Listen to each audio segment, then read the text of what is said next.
Labvakar, skatītāji! Šodien mēs varam apsveikt jūs un, protams, arī paši sevi ar jaunu daudzpusīgu kanālu atklāšanu. Šajā kanālā jūs varēsiet redzēt dažādus mūsu veidotus raidījumus, intervijas un ziņas.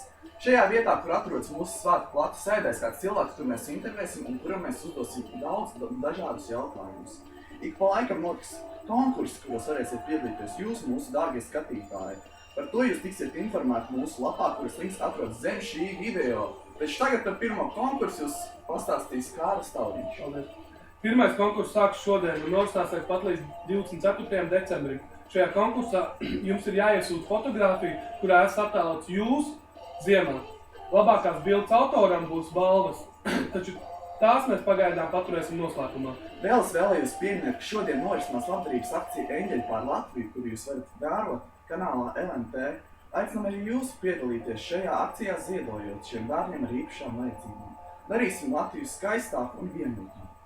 Un jums vēl ir iespēja kļūt par mūsu video montētāju un operatoru, ja ir vēlme. Tagad pacelsim glāzes par šī un labdarības projekta izdošanos un par to, lai pirms Ziemassvētkiem uzsnigtu sniegs. Priekā Kārli. Vēl Kārlis vēlējās mums pieminēt dažas lietas.